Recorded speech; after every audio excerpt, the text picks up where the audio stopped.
വലിയൊരു ഹിറ്റായിട്ട് ഒരു Indian cinema ബ്രാൻഡായി മാറിയിരിക്കുകയാണ്. ഇപ്പം 19 പുതിയ ചിന്ന ചിന്ന ആസ വരുന്നു, 25 അനന്തൻകാട് വരുന്നു. അപ്പോൾ ഓരോ ഡിഫറെൻറ്റ് കഥാപാത്രങ്ങൾ ആളുകൾക്ക് കൂടുതൽ എക്സ്പ്ലോർ ചെയ്യാനായിട്ട് പറ്റുന്ന ഒരു ടൈം കൂടിയാണ്.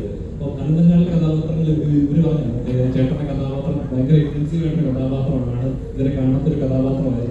എങ്ങനെയുണ്ടാവും അനന്തൻകാട്?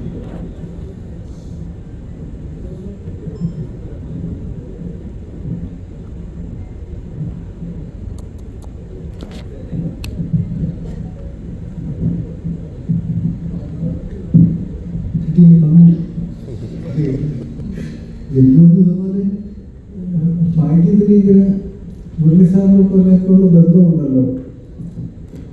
സാറിനെയൊക്കെ ഒരു കഥാപാത്രം എത്ര ചെറുതായാലും അതിങ്ങനെ ജീവൻ തുടിച്ച് നിൽക്കും. അപ്പം പെട്ടെന്ന് കാണുമ്പോഴൊക്കെ അദ്ദേഹത്തിനോട് അഭിനയിക്കുകയും അദ്ദേഹത്തിൻ്റെ മറ്റു പടങ്ങളിലൊക്കെ ചെറിയ ക്യാരക്ടർ ചെയ്യുകയും ചെയ്യുന്നത് അതുപോലെ തന്നെ എന്നെ എല്ലാവരും കണ്ടിട്ട് പറഞ്ഞിട്ടുമുണ്ട്. അപ്പോൾ കാണുമ്പോഴൊക്കെ പിന്നെ പറയും ഒരു വലിയ ക്യാരക്ടർ വരുന്നുണ്ട്, ഒരു വലിയ സാധനം നമുക്ക് ചെയ്യണമുണ്ട്.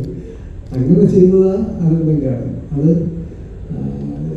2 വർഷത്തോളമായി. നമുക്ക് അത്രയും സമയമെടുത്ത് അത്രയും ദിവസം നിന്ന് ചെയ്തതിൽ പല പടത്തിലുണ്ടാവും. അത്രയും കരുത്തുള്ള ഒരു എന്തോമായി ജീവൻ പുറമെ എൻ്റെ പുറമെയുള്ള കാഴ്ചയിലില്ലെങ്കിലും അകത്തത് നിറച്ച് വന്നിട്ടുണ്ട്. അതൊരു ഭാഗ്യം പോലെ കരുതുന്നു. അതുപോലെ കറുപ്പും ഒക്കെ എങ്ങനെയോ വന്നു ഭവിക്കുന്നതാണ്. എനിക്ക് അതിൻ്റെ ഡയറക്ടറൊക്കെ വിളിക്കുമ്പോഴും മലയാളം വിട്ടു പോകാൻ തമിഴ് കൈകാര്യം ചെയ്യുന്നതിനൊരു പേടിയൊക്കെ ഉള്ളതുകൊണ്ട് ഒഴിഞ്ഞൊഴിഞ്ഞ് നിന്നതാണ്. പക്ഷെ ഒരു മലയാളി ക്യാരക്ടറാണ്. അത് മലയാളിക്ക് വന്ന് പറയാൻ പറ്റുന്ന തമിഴ് മതി എന്നൊക്കെ പറഞ്ഞ് പോയതാണ്. അപ്പം ഇങ്ങനെ എല്ലാവരുടെയൊക്കെ ഒരു സ്നേഹവും സഹായവും കൊണ്ടൊക്കെയാണ് നല്ല കഥാപാത്രങ്ങൾ കിട്ടുന്നതെന്ന് കരുതുന്നു. അതിനുവേണ്ടി പ്രാർത്ഥിക്കുന്നുണ്ട്.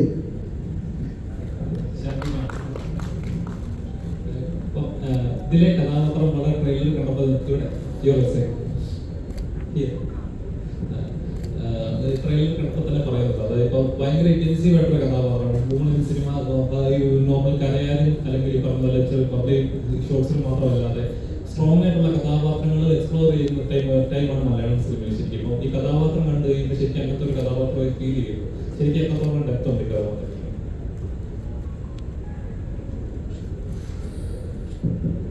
ഞാൻ നേരത്തെ പറഞ്ഞ പോലെ ഈ ക്യാരക്ടറിനെ പറ്റി എൻ്റെ അടുത്ത് പറഞ്ഞപ്പോൾ തന്നെ എനിക്ക് ഒരു എക്സൈറ്റ്മെന്റ് ഉണ്ടായിരുന്നു. ആസ് യു സേ ഇൻറ്റൻസ് ആയിട്ടുള്ളൊരു സിറ്റുവേഷനിലൂടെ കടന്നു പോകുന്ന ഒരു കഥാപാത്രമാണ്. വലിയ ഒരു late 80s 90s early 90s set ചെയ്തിരിക്കുന്ന ഒരു സ്പേസ് ആയത് കാരണം അപ്പോഴത്തെ സോഷ്യൽ പൊളിറ്റിക്കൽ ഇവന്റ്സിലൂടെയാണ് കഥ പോകുന്നത്. പക്ഷെ സാധാരണക്കാരിലൂടെയാണ് കഥ മുന്നോട്ട് പോകുന്നത്. അപ്പം അങ്ങനെ ഒരു ഇമോഷണൽ ട്രാക്ക് തന്നെ ഉണ്ട് ഈ സിനിമയ്ക്ക്. അപ്പോൾ അതിൽ ഒരു ഇമ്പോർട്ടൻറ്റ് എലിമെൻ്റ് ആണ് കാർത്തിയുടെ കഥ. ഞാൻ നേരത്തെ പറഞ്ഞ പോലെ മുരളിച്ചേട്ടൻ എഴുതുന്ന കഥാപാത്രങ്ങളിൽ പ്ലേ ചെയ്യാൻ എല്ലാ ആക്ടേഴ്സിനും ആഗ്രഹം ഉണ്ടാവും. When the opportunity came to me, I jumped at it.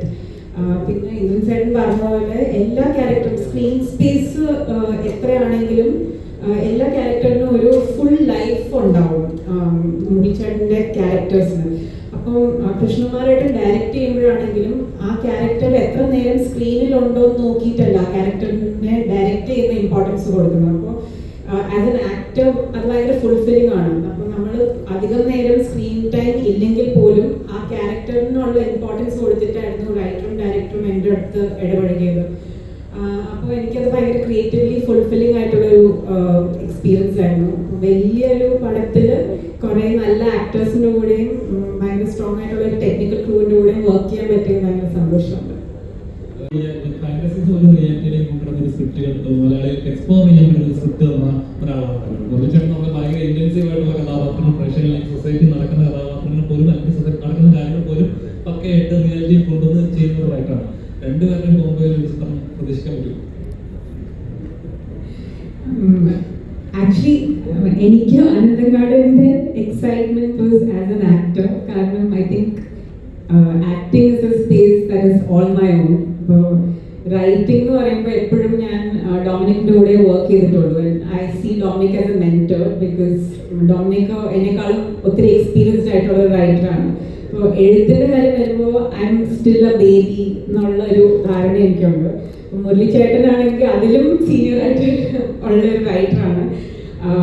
അങ്ങനെ ഒരു ഓപ്പർച്യൂണിറ്റി വന്നാൽ I would jump at it because it would be a huge learning experience for me. But I think he works solo. Normally പറഞ്ഞ പോലെ നമ്മൾ ഒരു cinema ചെയ്യുന്ന സമയത്ത് ഓരോ ആദ്യ കഥാപാത്രങ്ങളൊക്കെ ഡിമാൻഡ് ചെയ്യുന്നത്. കഥാപാത്രങ്ങളുടെ യാത്രയിലൂടെയായിരിക്കും എഴുത്തുകാരൻ പോകുന്നത്. കഥാപാത്രം നയിക്കുന്ന വഴിയിലൂടെ ആയിരിക്കും ഈ എഴുത്തുകാരൻ സഞ്ചരിക്കുന്നത്. കഥയായിരിക്കത്തില്ല, ചിലപ്പം ടെക്നിക്കലി ഡിഫിക്കൽറ്റി കൊണ്ടാവാം, അല്ലെങ്കിൽ ചുറ്റുപാടുകളുടെ സാഹചര്യങ്ങൾ കൊണ്ടാവാം. അപ്പം ഒരു എഴുത്തുകാരനെ സംബന്ധിച്ച് എത്രത്തോളം ടഫാണ് ഇന്നത്തെ ഒരു സാഹചര്യത്തിൽ ഒരു ക്രിയേറ്റീവ് വർക്ക് കൊണ്ടുവരിക എന്ന് പറയുന്നത്? സിനിമ ഒരുപാട് പേരുടെ ക്രിയേറ്റീവ് പ്രോസസ് ഇൻവോൾവ് ചെയ്യുന്നൊരു പ്ലാറ്റ്ഫോമാണ്. അപ്പോൾ എഴുത്ത് അതിൻ്റെ ബേസാണെന്നിരിക്കും. ഇത് ലാസ്റ്റ് ഇൻ ട്രാൻസ്ലേഷൻ ആവാനുള്ള ഒരുപാട് വഴികളുണ്ട്. അപ്പോൾ ഒരുപാട് പേരുടെ ക്രിയേറ്റിവിറ്റി ഇൻവോൾവ് ആണ്. അപ്പോൾ ഒരു യൂണിയൻ ഓഫ് തോട്ട്സ് ഉണ്ടായാൽ, അല്ലെങ്കിൽ ഒരു paradigm set correct, creative paradigm കറക്റ്റായിട്ട് സെറ്റ് ചെയ്താൽ മാത്രമേ ഒരു സിനിമയുടെ സക്സസ് പറയാൻ പറ്റൂ. അപ്പോൾ അതിന് ശ്രമിക്കുക എന്നുള്ളത് ഒരു റൈറ്റർ എന്നുള്ളത് അത് ഞാൻ എപ്പോഴും ശ്രമിക്കാറുണ്ട്. എൻ്റെ സ്ക്രിപ്റ്റ് ഞാൻ മാക്സിമം ഡീറ്റെയിൽ ആക്കാറുണ്ട്. ഡയറക്ടറായിട്ടും എൻ്റെ ഓരോ ആക്ടേഴ്സായിട്ടും ഇവിടെ ഇരിക്കുന്ന എല്ലാവരും എനിക്ക് ഒരുപോലെ പ്രധാനപ്പെട്ടവരാണ്. അത് ദൈവമായാലും അപ്പാനായാലും ശാന്തിയായാലും നമ്മുടെ സൂര്യനാരായണനായാലും അവരായാലും വിൻസെൻ്റായാലും എല്ലാവരും.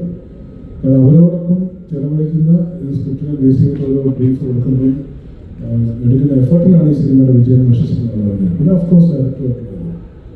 അപ്പോൾ ഇതിലെല്ലാം trying to make my actors understand their characters including myself. ആക്ടറായിട്ട് വരുമ്പോൾ ഞാൻ എൻ്റെ റൈറ്ററിനെ അവിടെ കൊണ്ടുവരാറില്ല. ആക്ടറായിട്ട് പ്രശ്നങ്ങൾ ഞാൻ ഭയങ്കര സ്ട്രിക്റ്റ് ആയിട്ടാണ് എൻ്റെയും പെർഫോമൻസ് നടക്കുന്നത്. ഒരുപാട് വ്യത്യാസങ്ങളുടെ ശ്വാസം എനിക്ക് തോന്നുന്നത് അങ്ങനെയല്ല ചെയ്യുന്നത്. അപ്പോൾ അതിനൊക്കെയാണ് ഞാൻ ഫുൾ ഗൈഡൻസ് എൻ്റെ ഡയറക്ടറിൻ്റെ കയ്യിലാണ് വാങ്ങാറുള്ളത്. അവിടെ ഞാനൊരു റൈറ്ററായിട്ട് നിൽക്കുകയാണ് ചെയ്യുന്നത്. അപ്പോൾ അതിന് ഒരുപാട് എഫേർട്സ് ഉള്ളൊരു മേഖലയാണ്. സൂര്യ മൂവി കറുപ്പിൽ ആരിസ ഭാഗമായിരുന്നു എന്ന് പറഞ്ഞിട്ടുണ്ട്, വാർത്തകൾ വന്നിട്ടുണ്ടായിരുന്നു. പിന്നെ അതിന് ശേഷം തിയേറ്ററിൽ കാണാൻ പറ്റിയിട്ടുണ്ടായിരുന്നില്ല. ശരിക്കും എന്താണ് അതിന്റെ സത്യാവസ്ഥ? ഒരു ചെറിയ പോർഷൻ ഷൂട്ട് ചെയ്തിരുന്നു. ബട്ട് ഫൈനൽ എഡിറ്റ് വരുമ്പോൾ അത് കറക്റ്റായിട്ട് സെറ്റ് ആയിട്ടില്ല. സോ ബട്ട് അത് റിമൂവ് ചെയ്യുന്നതിന് മുമ്പേ എന്നോട് ഡയറക്ടർ ബാലാജി വിളിച്ച് പറഞ്ഞു, ഇങ്ങനെ അത് വേണ്ട, മതി, നമുക്ക് നെക്സ്റ്റ് എന്തെങ്കിലും ട്രൈ ചെയ്യാമെന്ന് പറഞ്ഞിട്ട് ഒരു ചെറിയൊരു എക്സ്പെരിമെൻറ്റ് ചെയ്തിരുന്നു ആ പടത്തിൽ. സോ ഈ സെറ്റ് ഒരു ഫിലിമായിട്ട് വരുമ്പോൾ അത് കുറച്ച് വർക്കാണെന്ന് പറഞ്ഞു. സോ ഇത് okay, no problem, as long as you don't want it, no problem. ഞങ്ങൾക്ക് ഡിലീറ്റഡ് സീനായിട്ട് കാണാൻ പറ്റും. ഇപ്പോൾ മലയാളത്തിൽ ആദ്യമായിട്ട് ഹീറോ ത്രൂ ഔട്ട് ഹീറോ ആയിട്ട് ചെയ്യുന്ന ചിത്രമാണ് പറഞ്ഞത്. അപ്പം ഇതിന് മുമ്പ് കഥകൾ വന്നിട്ടുണ്ടാവും മലയാളത്തിൽ, സ്ക്രിപ്റ്റിൽ കേട്ടിട്ടുണ്ടായിരുന്നോ? ഒരു നല്ലൊരു പടം ചെയ്യണം, നല്ലൊരു പ്ലാനിൽ, നല്ലൊരു ബഡ്ജറ്റിൽ ചെയ്യണം, നല്ലൊരു ക്രൈറ്റീരിയ ഉണ്ടായിരുന്നു. പക്ഷെ അതിന് കറക്റ്റായ സ്ക്രിപ്റ്റും കറക്റ്റായ പ്രൊഡ്യൂസറൊന്നും വന്നിട്ടുണ്ടായിരുന്നു. അത് തമിഴിൽ കുറേ പടങ്ങൾ ചെയ്യുന്ന ആ ബിസിയിൽ അങ്ങനെ പോയി. പക്ഷേ ഈ സ്ക്രിപ്റ്റ് വന്നപ്പോൾ എനിക്ക് ഭയങ്കര ഇൻട്രസ്റ്റ് ആയിരുന്നു. ഞാൻ ഒരു മലയാളി ആയെങ്കിലും എൻ്റെ ലേബിൾ എന്ന് വെച്ചാൽ ഒരു തമിഴ് ആക്ടറാണ്. സോ ഞാൻ മലയാളത്തിലേക്ക് വരുമ്പോഴും എൻ്റെ ഒരു തമിഴ് ആക്ടറായിട്ട് കാണുന്നത്. സോ എല്ലാവർക്കും ഒരു കൺഫ്യൂഷൻ ആയിരുന്നു. പോസ്റ്റ് കാണുമ്പോൾ വെച്ചാൽ എല്ലാവരും മലയാളം ആക്ടേഴ്സാണ്, ഞാൻ മാത്രമാണ് തമിഴ് ആക്ടർ. അപ്പോൾ പോസ്റ്റ് കണ്ടിട്ട് ചോദിക്കുന്ന ചോദ്യം ഇത് തമിഴ് പടം ഡബിങ്ങാണ്. സോ അങ്ങനെയുള്ള ഒരു സിറ്റുവേഷനിൽ ഞാൻ ഒരു മലയാള പടം ചെയ്യുമ്പോൾ വാട്ട് ഐ തോട്ട് ഈ ക്യാരക്ടറിനെ തമിഴായിട്ടാണ് ഞാൻ ഈ പടത്തിൽ വരുന്നത്. വെറ്റി എന്ന് പറയുന്ന ഒരു character Tamil guy coming to Trivandrum. So I thought maybe ഞാൻ ഒരു ഫസ്റ്റ് മലയാള പടം ചെയ്യുമ്പോൾ അതിൽ തമിഴ് നാച്ചുറലായിട്ട് സംസാരിക്കുമ്പോൾ more acceptance will be there. ഞാൻ വന്നിട്ട് മലയാളത്തിൽ പെട്ടെന്ന് പഞ്ച് ഡയലോഗുകൾ പറഞ്ഞാൽ മേ ബി ഓഡിയൻസ് കുറച്ച് ഹെവി ആയി ഫീൽ ആവുന്നത്. കാരണം എന്താ വെച്ചാൽ ഞാൻ കുറേ പടങ്ങൾ ഞാൻ തമിഴിൽ അഭിനയിച്ച് കണ്ടിട്ടുണ്ട്. So it's very difficult suddenly ഒരു വലിയൊരു ചേഞ്ച് വരുമോ അങ്ങനെയുള്ളൊരു ഡൗട്ട് ഉണ്ടായിരുന്നു.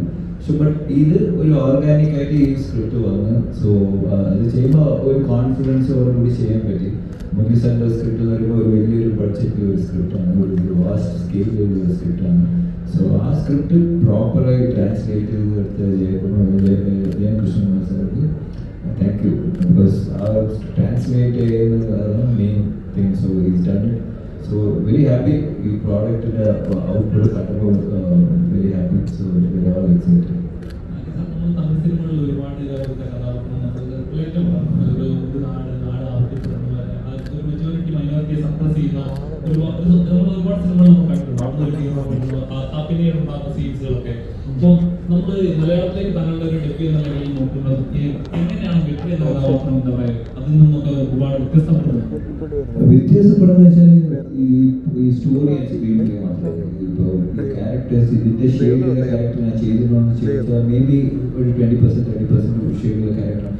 ബട്ട് ഈ ക്യാരക്ടറിലെ ഒരു ഇന്റൻസിറ്റി, ഈ ക്യാരക്ടറിലുള്ള ഒരു അവൻ്റെ ഒരു ബാക്ക് സ്റ്റോറി, അവൻ്റെ ഒരു കമ്മിറ്റ്മെന്റ്, അവൻ്റെ ഒരു പെയിൻ, ആ പെയിൻ ഐ ഡോണ്ട് തിങ്ക് ഞാൻ ചെയ്ത തമിഴ് പടങ്ങളിൽ ഇതില്ല. സോ ആൻഡ് നാച്ചുറലി ഈ എൻ്റെ കൂടെ അഭിനയിക്കുന്ന ക്യാരക്ടേഴ്സ് കൂടെ ഞാൻ വന്നതിന് ശേഷം അവരുടെ ലൈഫ് എങ്ങനെ ഇൻഫ്ലുവൻസ് ആവുന്നത്. ഇറ്റ്സ് നോട്ട് ലൈക്ക് വേറെ സ്ഥലത്ത് നിന്ന് വന്നിട്ട് മറ്റുള്ളവരെ സർപ്രൈസ് ചെയ്യുന്ന ഒരു വില്ലനെ അടിച്ച് താത്തുന്നു അങ്ങനത്തെ ഒരു സ്ക്രിപ്റ്റാണ്. ഇറ്റ്സ് ഒരു വേൾഡ്, ഒരു ആ ടൈമിൽ ഉണ്ടായ ട്രിവാൻഡ്രത്തിലുള്ള ഒരു വേൾഡാണ് മുരളി സാർ എക്സ്പ്ലോർ ചെയ്തിട്ടുള്ളത്. സോ ആ വേൾഡിലുള്ള ക്യാരക്ടേഴ്സ് ആൻഡ് അതിലുള്ള എല്ലാ ക്യാരക്ടേഴ്സോടെ ഇമോഷൻസാണ് ഈ പടം. So very excited. അന്തങ്കാട് ശരിക്കും നമ്മുടെ സൊസൈറ്റിയിൽ എന്ത് റെപ്രസെന്റ് ചെയ്യുന്നത്? നമ്മുടെ മനുഷ്യരുടെ വയലൻസ് ആണോ സൊസൈറ്റിയോടുള്ള അതിന്റെ മനോഭാവമാണോ? എന്താണ് അന്തങ്കാട് പ്രശ്നം എന്ന് പറയുന്നത്? ഞാൻ നേരത്തെ പറഞ്ഞതുപോലെ നമ്മുടെയൊക്കെ ഉള്ളിലുള്ള വന്യത അതാണ് എക്സ്പ്ലോർ ചെയ്യുന്നത്. ഇതൊരു ജംഗിളാണ് ഇപ്പോഴും. പക്ഷെ if you scratch the surface that jungle will emerge. അപ്പോൾ അതാണ് അനന്തങ്കാട്. അതുകൊണ്ടാണ് ഒരു നഗരത്തിൻ്റെ പുരാതനമായ ഒരു പേര് ഇതിനിട്ടിരിക്കുന്നത്. അതിനെയാണ് ഈ സിനിമ എക്സ്പ്ലോർ ചെയ്യുന്നത്.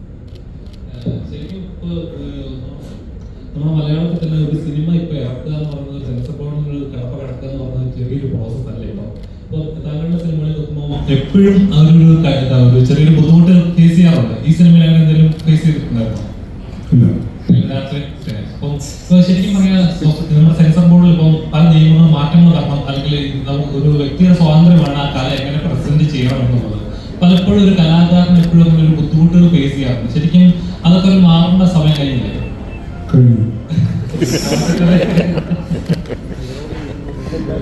ഓക്കെ. അപ്പൊ ഒരു സിനിമ ഇപ്പൊ മലയാള സിനിമ പല ജോണേഴ്സിൽ ഇപ്പൊ എക്സ്പ്ലോർ ചെയ്യുന്നുണ്ട്. ഇപ്പൊ കുറച്ചുകൂടെ റിയാലിറ്റിയിൽ ആളുകൾക്ക് ലോജിക്കലി ചിന്തിച്ചു അല്ലെങ്കിൽ ഇന്ന സിനിമ അല്ലെങ്കിൽ ഇന്ന പോലെയാണ്, അല്ലെങ്കിൽ ഒരു സീൻ കട്ടായാലും എവിടെയെങ്കിലും അതിന്റെ കണക്ഷൻ മിസ്സാവുന്നുണ്ടെങ്കിൽ ഇന്നതുകൊണ്ടല്ല, ഇത് ലാഗായി. ഒരു എന്റർടൈൻമെന്റ് ആസ്വാദനം എന്ന എലമെന്റ് മിസ്സായി. കൂടുതൽ ടെക്നിക്കലി അല്ലെങ്കിൽ എന്താ പറയാ ആ സിനിമയിലേക്ക് ഇൻവോൾവ് ആവാതെ കൂടുതൽ ആക്ടേഴ്സിലേക്ക് പ്രേക്ഷകൻ ഇൻവോൾവ് ആവുന്ന എപ്പോഴേക്കും തോന്നിയിട്ടുണ്ടോ? അല്ലെങ്കിൽ സ്റ്റാർട്ടർ ഉള്ളത് കൊണ്ടോ അല്ലെങ്കിൽ ഒരു വ്യക്തികളെ കഥാപാത്രങ്ങളല്ല വ്യക്തികളെ കൂടുതൽ കോൺസെൻട്രേറ്റ് ചെയ്യുന്നതായിട്ട്? ഒരുപാട് വേർഡ്സ് ഒരു സിനിമയെ കുറിച്ച് പറയുമ്പോൾ നമ്മുടെ പ്രേക്ഷകർ നിരൂപകർ പറയാറുണ്ട്. അപ്പോൾ അത് അവരുടെ അഭിപ്രായം എന്ന് മാത്രമേ കണക്കാക്കാൻ പറ്റൂ. ഒരു ജനാധിപത്യ രാജ്യമായിടത്തോളം കാലം അവർക്ക് അവരുടെ അഭിപ്രായം പറയാനുള്ള അവകാശമുണ്ട്. നമുക്ക് നമ്മുടെ സിനിമ ചെയ്യാനുള്ള അവകാശം.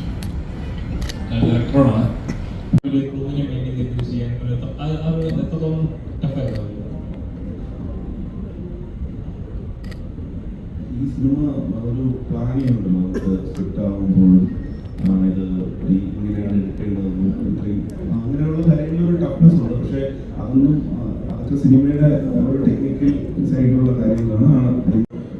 കുറേ സീക്വൻസുകളുണ്ട്, കുറച്ച് വലിയ സീക്വൻസുകളുണ്ട്. അത് ഷൂട്ടിങ്ങിൻ്റെ ഇതുണ്ട്. എന്നെ സംബന്ധിച്ചിടത്തോളം എൻ്റെ കൺസേൺസ് എപ്പോഴും അത് ഷൂട്ട് ചെയ്യുന്നത് ഞങ്ങളുടെ ടെക്നീഷ്യൻ എപ്പോഴും ക്യാമറയ്ക്ക് പിന്നിൽ നിൽക്കുന്ന ആൾക്ക് ആ ടെൻഷൻ എടുത്താലും ഇതൊന്നും സ്ക്രീനിൽ വരില്ല. അപ്പോൾ അത് സ്ക്രീനിൻ്റെ മുന്നേ വരുന്ന ആളുകൾക്ക് ആക്ഷനായാലും കുറേ ആക്ഷൻ സീക്വൻസ് ഉണ്ട്. അപ്പോൾ അതിൻ്റെതായ അവർക്ക് എന്തെങ്കിലും പ്രശ്നം ഉണ്ടാവും. അങ്ങനെയുള്ള കൺസേൺസ് ഒക്കെ ഉണ്ടാവാറുള്ളൂ. പക്ഷേ എപ്പോഴും ഒരു വലിയ സീക്വൻസ് ഷൂട്ട് ചെയ്യുമ്പോൾ ഡെഫിനറ്റായിട്ട് അതിൻ്റെ സ്ട്രെയിനും ഇഷ്യൂസും ഉണ്ടാകാറുണ്ട്. മലയാളത്തിൽ ഇപ്പോഴും റഫ് ആൻഡ് ടഫ് ആയിട്ടുള്ള കഥാപാത്രങ്ങളായിരിക്കും മനസ്സിൽ വരുന്നത്. അപ്പം ഇതിലെ സീൻസ് കാണുമ്പോഴും അതേപോലെ ഒരു നിന്ന് ഒരുപാട് വ്യത്യസ്തമാണോ അതേ പാറ്റേൺ കീപ്പ് ചെയ്യുന്ന ഒരു കഥാപാത്രമാണോ? ഒരിക്കലല്ല. ജാക്സൺ എന്ന് പറയുന്ന കഥാപാത്രത്തിൽ ഒരു ഈ പറഞ്ഞ പോലെ ഇതിന് മുമ്പ് ചെയ്ത കഥാപാത്രമായിട്ട് ഒരുപാട് ഡിഫറൻസ് ഉണ്ട്. ഇതിലുള്ള ഓരോ കഥാപാത്രങ്ങൾക്കും അതിൻ്റെതായ ഒരു ലൈഫ് സ്റ്റൈൽ അല്ലെങ്കിൽ അതിൻ്റെ ഒരു പാറ്റേൺ ഉണ്ട്. അങ്ങനെ ഒരു ആവർത്തനം ഇതിൽ വരുന്നില്ല. ജാക്സൺ ഒരു പുതിയൊരു അനുഭവം തന്നെയായിരിക്കും. ജാക്സണിന് കുറേ പ്രത്യേകതകളുണ്ട് ഈ ക്യാരക്ടറിന്. അപ്പോൾ അത് നന്നായിട്ട് തന്നെ വന്നിട്ടുണ്ട്. ഒരിക്കലും അങ്ങനെ ഒരു മുമ്പ് ചെയ്ത കഥാപാത്രമായിട്ട് യാതൊരു തരത്തിലുള്ള സാഹചര്യം ഞാൻ നോക്കിക്കാണുന്നില്ല.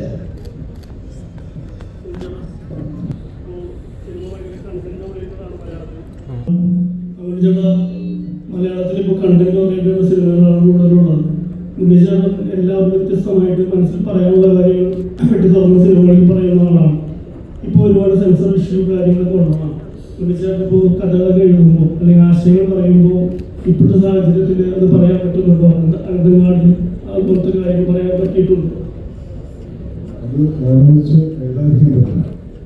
അപ്പോൾ എഴുതുമ്പോൾ നമ്മൾ ആലോചിക്കാതെ നമുക്ക് ഭക്ഷണം എന്താണോ അത് എഴുതുക എന്നുള്ളത് മാത്രം എഴുതുക ചെയ്യും. എത്രമാത്രം ഐഡിയ കാരണം ഇതൊരു ബിഗ് ബഡ്ജറ്റ് സിനിമയാണെന്ന് തോന്നുന്നു.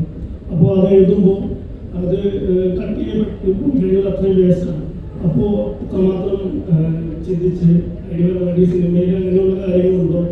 എന്തെങ്കിലും ആശയങ്ങൾ പറയുമ്പോൾ അത് ഇതായി എഴുതി കഴിഞ്ഞാൽ അത് കട്ട് ചെയ്യപ്പെട്ടു പോകുന്നു എന്ന് തോന്നലുണ്ടായിട്ടുണ്ടോ? അങ്ങനെയുള്ള കാര്യങ്ങൾ ഇപ്പോഴത്തെ സാഹചര്യത്തിൽ അൺഫോർച്ചുനേറ്റ്ലി അതൊരു പരിധിവരെ കാരണം അങ്ങനെ വലിയ ഇൻവെസ്റ്റ്മെന്റ് ഇൻവോൾവ് ചെയ്യുന്നൊരു മേഖലയാണ് സിനിമ എന്ന് പറയുന്നത്. ഇപ്പോൾ നമ്മുടെ സിനിമ എന്ന് പറയുന്നത് അതിൽ ഒരുപാട് ഇൻവെസ്റ്റ്മെന്റ് ഉണ്ട്. ഇപ്പോൾ ചെറുതായിട്ട് എഴുതുമ്പോൾ എനിക്ക് ഒട്ടുമില്ല. സിനിമ എഴുതുമ്പോൾ സാധാരണ സെൽഫ് എഡിറ്റിംഗ് ചെയ്യേണ്ട വരുന്ന അവസ്ഥയാണ്. അതിന് എന്തെങ്കിലും പോംവഴികൾ കാണാൻ എഴുത്തിൽ പറ്റുന്നുള്ളൂ. അതിന് ഈ പറയുന്ന സിനിമ എന്ന് പറയുന്നതിലേക്ക് കോൺട്രിബ്യൂഷൻ എന്തെങ്കിലും കൊടുക്കാൻ പറ്റിയിട്ടുണ്ടോ? ഈ വരുന്ന സിനിമകളായാലും ചെയ്യാൻ പറ്റുന്നു. അങ്ങനെ എന്തൊക്കെയോ പ്രത്യേകത ചെയ്യാൻ പറ്റുന്നത്? ഞാൻ മാക്സിമം തുറന്നെഴുതാൻ വേണ്ടി ശ്രമിക്കാം. സ്കെയിലൊക്കെ നമുക്കറിയാം. ഇപ്പം ആഫ്റ്റർ മുരളിച്ചേട്ടൻ മൂവി അതിനുശേഷം വരുന്നു. അപ്പം എന്താ പറയുക, ആ ഒരു സ്കെയിൽ അല്ലെങ്കിൽ എന്താ പറയുക, ആ സ്കെയിലിൽ അതിന് മെയിനിലേക്കുള്ള സ്കെയിൽ മൂവി ചെയ്യണം എന്നുള്ളൊരു ബാരിയർ അത് മുരളിച്ചേട്ടൻ എപ്പോഴും തോന്നിയിട്ടുണ്ടോ? അല്ലെങ്കിൽ ഇല്ല, സ്കെയിലല്ല, കോണ്ടന്റാണ് ഒരു സിനിമയുടെ സൈസും സ്കെയിലും ഡിസൈൻ ചെയ്യുന്നത്. ഞാനൊരു സൈസിൻ്റെ ഫാനല്ല, സ്കെയിലിൻ്റെ ഫാനല്ല. ഒരു സബ്ജക്റ്റ്, ഒരു നറേറ്റീവ് അത് ഡിമാൻഡ് ചെയ്യുന്ന സ്കെയിലിൽ അത് വരണം എന്നുള്ളത്.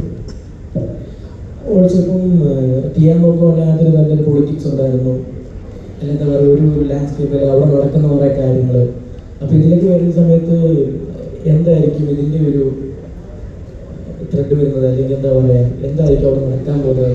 ത്രെഡ് പറയണം, എന്തായിരിക്കും ആ ഒരു നമ്മൾ എക്സ്പെക്ട് ചെയ്യേണ്ട കാര്യങ്ങൾ? അല്ല, ഇതൊരു നല്ല സിനിമയായിരിക്കും എന്നാണ് ഞങ്ങൾ പ്രതീക്ഷിക്കുന്നത്. അങ്ങനെ ആയിട്ട് നിങ്ങൾക്ക് തോന്നട്ടെ എന്ന് പ്രതീക്ഷിക്കും. ആര് സാർ, ഇപ്പം ഈ സിനിമയെ പറ്റി നോക്കുകയാണെങ്കിൽ ഇപ്പം മുരളിച്ചേട്ടനെ പോലെ നല്ലൊരു റൈറ്റർ, കൃഷ്ണ സാറിനെ പോലെ നല്ലൊരു സംവിധായകൻ, ഓൾസോ ഇന്ദ്രൻ സാറിനെ പോലുള്ള ആർട്ടിസ്റ്റുകൾ. സോ ആര് സാറിനെ ഇതിനകത്ത് ഏറ്റവും കൂടുതൽ എക്സൈറ്റ് ചെയ്തൊരു ഫാക്ടർ എന്തായിരിക്കും ഈ സിനിമയിലേക്ക് പോകുന്ന സമയത്ത്? കൂടുതൽ എക്സൈറ്റ് ചെയ്തിട്ടൊരു എക്സൈറ്റ് ചെയ്ത് ഓബ്വിയസ്ലി ഇത് സ്ക്രിപ്റ്റാണ് എക്സൈറ്റ് ചെയ്തത്. പ്ലസ് ഒരു ഞാൻ പറഞ്ഞ പോലെ ഒരു Tamil character. So I thought ഇതാണ് ഒരു കറക്റ്റായ ഒരു ലോഞ്ചിന് വേണ്ടിയിട്ടുള്ള ഒരു പടമായിരിക്കും എന്നൊരു വിശ്വാസം. സോ ആ എക്സൈറ്റ്മെൻറ്റ് ഇപ്പോൾ പടം കണ്ടതിന് ശേഷമുണ്ട്. സോ നിങ്ങൾക്ക് എല്ലാവർക്കും അത് പടം ഇഷ്ടപ്പെടുമെന്ന് വിശ്വസിക്കുന്നു. ഓൾസോ ഇപ്പം നമ്മുടെ ഇന്ദ്രൻ സാറിനൊക്കെ ആയാലും ഇപ്പം റീസെൻ്റ്ലി കറുപ്പിനകത്തൊക്കെ ആയാലും ഭയങ്കര പെർഫോമൻസ് ചെയ്ത് തമിഴ്നാട്ടിൽ തന്നെ ഒരു ഫാൻ ബേസ് ഇപ്പോൾ ഉണ്ടാക്കിയെടുത്ത ഒരാളാണ്. അപ്പം ഇന്ദ്രൻ സാറിനോട് വർക്ക് ചെയ്ത എക്സ്പീരിയൻസ് എങ്ങനെ ഉണ്ടായിരുന്നു, അദ്ദേഹത്തിൻ്റെ ഒരു പെർഫോമൻസ്? ഇന്ദ്രൻ സാർ വന്നിട്ട് വളരെ ഭയങ്കര സൂപ്പറായിട്ട് കറുപ്പിൽ ഭയങ്കര നെയിമാണ് സാറിന്. സോ ഇപ്പോൾ തമിഴ്നാട്ടിൽ ഇപ്പോൾ ഈ പടം ഡബ് ചെയ്തിട്ടാണ് റിലീസ് ചെയ്യുന്നത്. സോ അവരുടെ ഡിസ്ട്രിബ്യൂട്ടേഴ്സ് ഒക്കെ പറയുന്നത് എന്തെന്നാൽ ഇന്ദ്രൻ സാറിൻ്റെ നിറയെ പൊസിഷൻസ് ഈ ട്രെയിലറിൽ വെക്കണം എന്ന് വെച്ചാൽ അത്രയ്ക്കും ഫേമസ് ആയിരുന്നു. സോ ഇന്ദ്രൻ സാറിൻ്റെ പോസ്റ്റേഴ്സിനും അവർ വെക്കണം എന്നുള്ള ഒരു ഡിമാൻഡ് വന്നു. സോ അത് ഒരു നല്ലൊരു ഒരു വെൽക്കമിങ് ജസ്റ്റാണ്. എന്ന് വെച്ചാൽ ഓഡിയൻസിന് ഇന്ദ്രൻ ചേട്ടനെ തമിഴിൽ ഇനിയും കാണണം ഇതിലൊരു ഫീൽ ഉണ്ട്. സോ ദാറ്റ്സ് വെരി പ്ലസ് ആണ് ഈ പടത്തിൽ ഇന്ദ്രൻ സാർ ഇതിൽ അഭിനയിച്ചത്. ആ ക്യാരക്ടർ അത്രയും സൂപ്പർബായിട്ട് അവളെ അത്രയും ഇൻറ്റൻസ് ആയിട്ട് ചെയ്ത ഒരു പെർഫോമൻസ് ആണ് ഈ പടത്തിൽ. സോ ഈ പടം തമിഴിൽ വരുമ്പോൾ ഡബായി വരുമ്പോൾ എല്ലാവർക്കും ഇഷ്ടപ്പെടും. ഇന്ദ്രൻ സാറിൻ്റെ പെർഫോമൻസ് എല്ലാവർക്കും റീച്ച് ആവുന്നുള്ള ഒരു വിശ്വാസമുണ്ട്. ഓൾസോ ഇപ്പം ലാസ്റ്റ് പ്രതിസാരമായിട്ട് താങ്കൾ ചെയ്ത ഉറുമി ഒരു ബെഞ്ച് മാർക്ക് മൂവിയായിരുന്നു മലയാളത്തിൽ തന്നെ. അപ്പൊ ഈ ആ ഒരു കോമ്പോ സിനിമയ്ക്ക് നമ്മൾ എപ്പോഴും കാണാൻ പറ്റുമോ? കാണാൻ പറ്റുന്ന വെച്ചാൽ ആരെങ്കിലും ഒരു നല്ല സ്ക്രിപ്റ്റ് ആ ക്യാരക്ടർ തന്നെങ്കിൽ എന്തായാലും ചെയ്യും. So waiting for it. Thank you.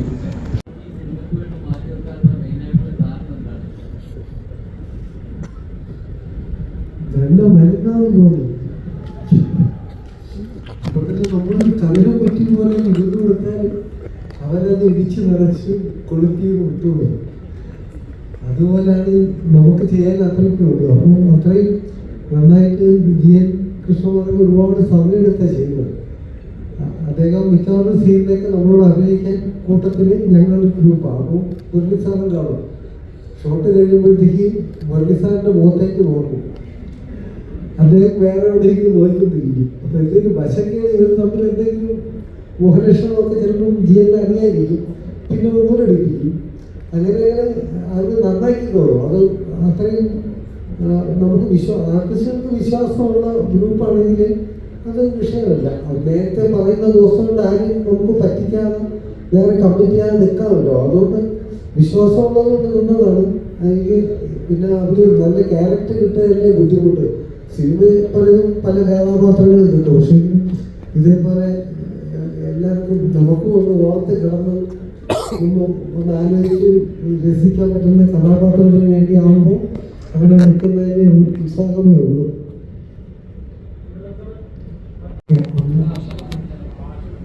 പിന്നെ അത് മലയാളം നമുക്ക് വഴങ്ങുന്ന പോലെ തമിഴ് വഴങ്ങിയില്ലെങ്കിൽ റിയാക്ഷനൊക്കെ തെറ്റിപ്പോകും. അത് നമുക്ക് പേടിയാണ്. അതുകൊണ്ടാണ് സിനിമ കണ്ടിട്ട് പ്രേക്ഷകരാണ് തീരുമാനിക്കുന്നത്, ഞാനല്ല. അപ്പോൾ 25th എന്തായാലും സിനിമ കാണുമ്പോൾ അതിനുശേഷം എന്താണെന്ന് വെച്ചാൽ അപ്പം നമുക്ക് നോക്കാം. ഇത് സന്തോഷം. Thank you. ബുദ്ധിമുട്ടുണ്ടായിരുന്നു മലയാളത്തിൽ അഭിനയിക്കുമ്പോൾ? അത് മുമ്പ് പറഞ്ഞ പോലെ മലയാളത്തിൽ അഭിനയിച്ചാലും എൻ്റെ ഡയലോഗ്സ് ഒക്കെ തമിഴിലായിരുന്നു. പക്ഷെ മുരളി സാർ വന്നിട്ട് പടത്തിൽ മെയിനായിട്ട് ഡയലോഗ്സ് ആണ് മെയിൻ. ഒരു ഡയലോഗ് പറയുമ്പോൾ അതിൽ കുറേ മീനിങ്ങളുണ്ടാവും. കുറേ നല്ല ഹാർഡ് ഹിറ്റിംഗ് ഡയലോഗ്സ് ഉണ്ട്. സോ ബട്ട് എൻ്റെ ക്യാരക്ടർ സംസാരിക്കുമ്പം ആ ഡയലോഗ്സ് ഒക്കെ തമിഴിലാണ് സംസാരിക്കുന്നത്. ബട്ട് മുരളി സാർ വന്നിട്ട് ആ ഡയലോഗ്സ് മലയാളത്തിൽ എഴുതിയിട്ട് അതേ ഇൻറ്റൻസിറ്റിയും അതേ പവർഫുൾ മീനിങ്ങും അതേ മോഡുലേഷൻ അതേ ഇതിന് വേണം എനിക്ക് തമിഴിൽ വരുമ്പോൾ. സോ കുറേ dialogue I think Murali sir തന്നെ തമിഴിൽ എഴുതി. തമിഴ് റൈറ്റർ. സോ ആ തമിഴ് ട്രാൻസ്ലേറ്റ് ചെയ്യുമ്പോൾ യു വാസ് വെരി പെർട്ടിക്കുലർ. ഞാൻ മലയാളത്തിൽ പറയുന്ന ആ മീനിങ് വരുന്നുണ്ടോ, ആ ഇമോഷൻ വരുന്നുണ്ടോ, ആ ഇൻറ്റൻസിറ്റി വരുന്നുണ്ടോ. സോ ഐ തിങ്ക് പുതിയൊരു എക്സ്പീരിയൻസ് ആയിരുന്നു. I really liked it. അത്രയും ഒരു ഇൻറ്റൻസ് ആയ ഡയലോഗ്സ് ഒക്കെ മറ്റുള്ള ലാംഗ്വേജിൽ it's not easy to translate. ചെറിയൊരു ട്രാൻസ്ലേഷനിൽ ആ തമിഴിൽ പറയുമ്പോൾ അതിൻ്റെ ഇൻറ്റൻസിറ്റി മാറിപ്പോകും. സോ വെരി കെയർഫുള്ളായിട്ട് ആ മൂഡും ആ ഇൻറ്റൻസിറ്റി മെയിൻറ്റെയിൻ ചെയ്തിട്ടുള്ള തമിഴാണ് ഈ പടത്തിൽ പറഞ്ഞിട്ടുള്ളത്.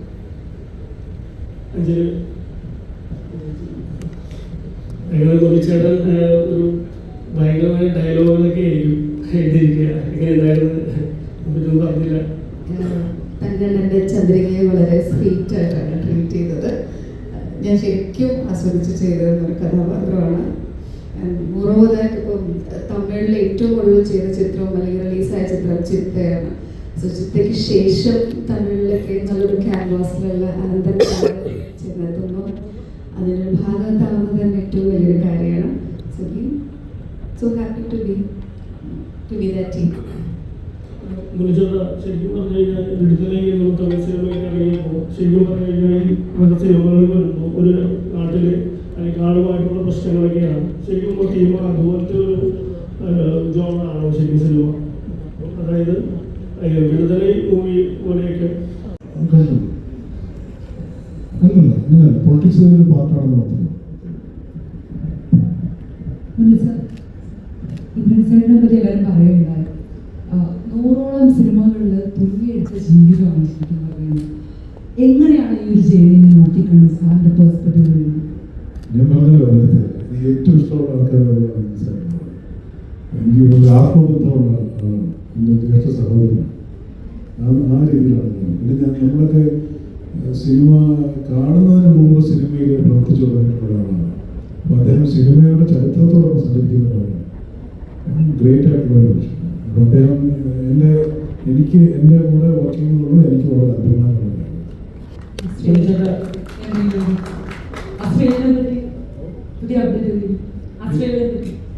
അതൊരു ട്രിലജിയാണല്ലോ. ലൂസിഫർ ഒരു ട്രിലജിയാണ്. അതുകൊണ്ട് അത് അസൈഡ് കാണാം. Ajish bro. First of all, welcome to Malayalam. Thank you. My question is, how was your experience in Malayalam film industry?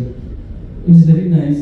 It's very different. The approach ഭയങ്കര ഡിഫറെൻ്റ് ആണ്. അവിടേക്കും ഇവിടേക്കും ഞാൻ എല്ലാ തെലുഗുലും തമിഴ് കന്നഡത്തിലും വർക്ക് ചെയ്തിട്ടുണ്ട്. പക്ഷെ Malayalam approach I feel it's different. Everybody ഒരു in ഡെപ്തിൽ പോവും ഒരു സീൻ അപ്രോച്ച് ചെയ്യുമ്പോൾ. പിന്നെ ഇവിടുത്തെ ബാക്ക്ഗ്രൗണ്ട് സ്കോർ അപ്രോച്ച് ഡിഫറെൻ്റ് ആണ്. ആസ് ഐ ടോൾഡ് ഫസ്റ്റ് വാക്ക് പറഞ്ഞാൽ എനിക്ക് ബഹളം വേണ്ടാന്ന് പറഞ്ഞു. That was most of the south Indian മൂവീസിൽ ദ കോമൺ എപ്പോഴും വന്നിട്ട് സാർ എനിക്ക് കുറച്ച് ലിഫ്റ്റ് ആകണം, ലിഫ്റ്റ് ആകണം, എനിക്ക് കുറച്ച് ലെവൽ വേണം. So this is what they tell. But here it was quite opposite. That really I appreciate that. We need all the ingredients properly served into the film. So that's what I liked about working with Krishna Kumar sir. ഇതിലാണ് തോന്നിയത് എന്നാണ് ചോദ്യം. അതായത് ഇത്രയും actors മലയാളത്തിലുണ്ട്. കേരളത്തിൽ നിൽക്കുന്ന കഥയാണ്. എന്തുകൊണ്ട് മുനിച്ചേട്ടൻ എഴുതുന്ന സംഭാഷണങ്ങളായാലും കഥയായാലും ശരിക്കും മലയാളത്തിലാണ് ഉള്ള ആൾക്കാണ് കൂടുതൽ. ഈ സിനിമയിൽ കഥാപാത്രം തമിഴ്നാട്ടിൽ നിന്ന് വരുന്ന ഒരു കഥാപാത്രമാണ്. അതുകൊണ്ട് ഹരിസാറിലേക്ക് പോയതാണ്. പക്ഷെ അത്രയും സ്ട്രോങ് ആയിട്ടൊരു ക്യാരക്ടറാണ്. ആ ക്യാരക്ടർ ഹരിസാറിൽ ഓക്കെ ആയിരിക്കും വെച്ചിട്ട് പോയതാണ്.